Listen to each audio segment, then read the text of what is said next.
എല്ലാവർക്കും നമസ്കാരം. ഇന്ന് ഞാനൊരു കപ്ലങ്ങ മീൻ തല കറിയാണ് ഉണ്ടാക്കുന്നത് കേട്ടോ.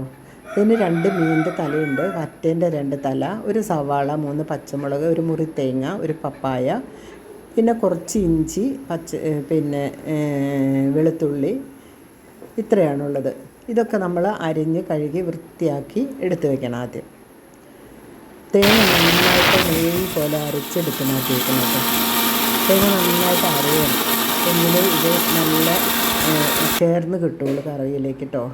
അപ്പോൾ ഞാനിതെല്ലാം ചെയ്തൊരുക്കി വെച്ചു. ഇനി വേണ്ടുന്നത് നമ്മളൊരു മൺചട്ടി തന്നെ എടുക്കണേ.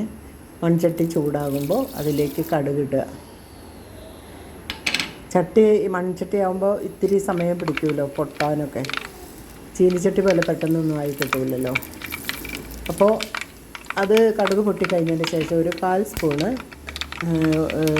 ഉലുവ ഇട്ടിട്ട് ഒന്ന് പൊട്ടിക്കണം കേട്ടോ. ഉലുവയ്ക്ക് നല്ലൊരു മണവും രുചിയൊക്കെ ഉണ്ടാവും നമ്മൾ ഈ കറി വയ്ക്കുമ്പോൾ. പിന്നെ നമ്മളൊരു 3 പച്ചമുളക് മുറിച്ച് വെച്ചിട്ടുണ്ട്. അതും ഇഞ്ചിയും വെളുത്തുള്ളിയും പിന്നെ ഇട്ടിട്ട് ഒന്ന് വാടേണ്ട ശേഷം നമ്മൾ കൂടെ ഒരു സവാള കനം കുറഞ്ഞരിഞ്ഞിട്ട് കേട്ടോ, അതും കൂടി ഇട്ടിട്ടൊന്ന് വഴറ്റുക. ഞാൻ പറഞ്ഞല്ലോ ചട്ടിയാകുമ്പോൾ നമുക്ക് ഇത്തിരി സമയം പിടിക്കുമെന്ന്. സാധാരണ നമ്മൾ ചീനിച്ചട്ടിയിലൊക്കെയാണല്ലോ ഇത് മൂപ്പിച്ചിട്ടിടുക. ഇനി അതിനാവശ്യമായ ഒരു 1/4 സ്പൂണ് മഞ്ഞൾപ്പൊടി, നമ്മുടെ എരിവിനാവശ്യമായ മുളക്, കപ്ലങ്ങ 2 മീൻ തലയല്ലേ ഉള്ളൂ. പിന്നെ നമ്മൾ തേങ്ങ ചേർക്കണോണ്ട് ഇത്തിരി എരിവ് കൂടിയാലേ നമുക്ക് കറിക്ക് എരിവുണ്ടാവുള്ളൂ. ഇപ്പോൾ 2 സ്പൂണ് മുളക് പൊടി ഇട്ടിട്ടോ. പിന്നെ ഒരു ചെറിയ സ്പൂണ് മല്ലിപ്പൊടി ഇട്ടു. മല്ലിപ്പൊടി അധികം ഇടാൻ പാടില്ല കേട്ടോ. അധികം ഇട്ട് കഴിഞ്ഞിട്ടുണ്ടെങ്കിൽ ഒരു ടേസ്റ്റ് വ്യത്യാസം വരും. പിന്നെ നമ്മൾ നല്ലോണം അരച്ച് വെച്ച ഒരു മുറി തേങ്ങയുണ്ട്, അതും കൂടി ഇട്ട് ഇതൊക്കെ നന്നായിട്ട് മൂത്ത് നല്ലൊരു മണമൊക്കെ വന്നപ്പോഴാണ് നമ്മൾ തേങ്ങ ചേർക്കണം കേട്ടോ. പിന്നെ ഒരു 1/2 കപ്പ് വെള്ളം ചൂടാക്കി വെച്ചിട്ടുണ്ട് ഞാൻ. അപ്പോൾ അത് പെട്ടെന്ന് നമുക്കിത് സെറ്റാകും കറി.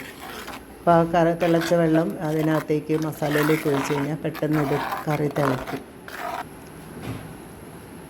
തിള വരുമ്പോൾ നമ്മൾ എന്ത് ചെയ്യണം, ഇതേപോലെ അരിഞ്ഞ് കഴുകി വൃത്തിയാക്കി വെച്ചിരിക്കുന്ന കപ്ലങ്ങ ഇടണം.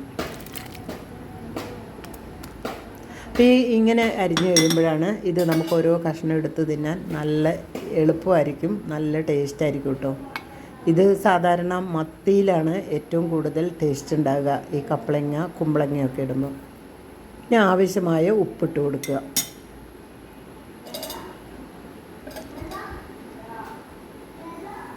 ഉപ്പിട്ടതിൻ്റെ ശേഷം അത് തിളച്ച് വരും നന്നായിട്ട്. എന്നിട്ട് നമ്മൾ ആ മീൻ തല 2 അതിൻ്റെ മുകളിലേക്ക് വെച്ചിട്ട് നന്നായിട്ട് ആ മസാല പിന്നെ ഇതൊക്കെ കോരി മേലെ ഒഴിച്ച്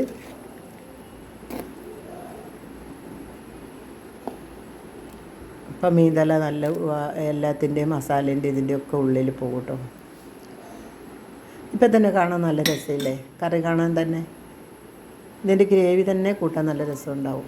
ഇനി വേണ്ടത് പുളിയാണ്. മീനുള്ളത് കൊണ്ട് എന്തായാലും നമുക്ക് പുളി അത്യാവശ്യമാണ്. അപ്പോൾ 2 കഷ്ണം പുളി ചെറുതായിട്ട് മുറിച്ചിട്ട് നമ്മൾ പിന്നെ അതിനകത്ത് 4 ഭാഗത്തുമായിട്ട് വെച്ച് കൊടുത്താൽ മതി. അപ്പോൾ നമ്മളത് വെന്ത് വരുമ്പോഴേക്കും ആ പുളിയൊക്കെ ഇറങ്ങിയിട്ടുണ്ടാവും. പുളിനീര് ഒഴിക്കുക കേട്ടോ.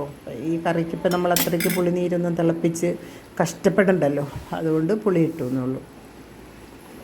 ഇനി ഒരു 2-3 കറിവേപ്പില മേലേക്ക് നമ്മൾ ഇട്ടിട്ട് അടച്ച് വയ്ക്കുക. കട്ടി കുറഞ്ഞരിഞ്ഞ കപ്ലങ്ങ ആയതുകൊണ്ട് പെട്ടെന്ന് തന്നെ വെന്ത് കിട്ടും കേട്ടോ. അപ്പോൾ നമ്മൾ തിളച്ചതിൻ്റെ ശേഷം ഈ പുളി ഇടുന്നത് വേകാനുള്ള എളുപ്പത്തിലാണ് കേട്ടോ. അപ്പോൾ അത് കണ്ടോ, നല്ല അടിപൊളിയായിട്ട് നമ്മുടെ കപ്ലങ്ങ മീൻതല കറി ഇതാ റെഡിയായി. നല്ലൊരു മണമൊക്കെ വരുന്നുണ്ട് കേട്ടോ. അപ്പോൾ നമുക്കൊന്നുമില്ലെങ്കിൽ ഈ ഒരു കറി മാത്രം മതി കേട്ടോ ചോറുണ്ണാൻ.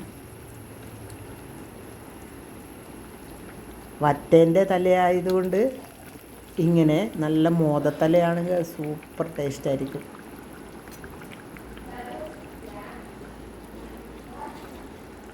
ഈ കപ്ലങ്ങയ്ക്ക് നല്ല രുചിയായിരിക്കും കേട്ടോ. നിങ്ങളൊക്കെ ഒരു ദിവസം ഒന്ന് ഉണ്ടാക്കി നോക്കണം കേട്ടോ ഇങ്ങനത്തെ ഒരു കറി.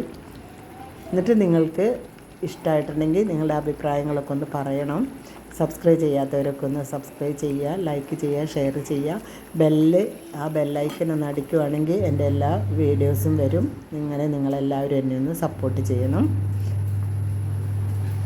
വീണ്ടും ഞാൻ അടുത്ത വീഡിയോ ആയിട്ട് വരും. അതുവരെ എല്ലാവരും നന്നായിരിക്കട്ടെ എന്ന് പ്രാർത്ഥിച്ചുകൊണ്ട് ബൈ.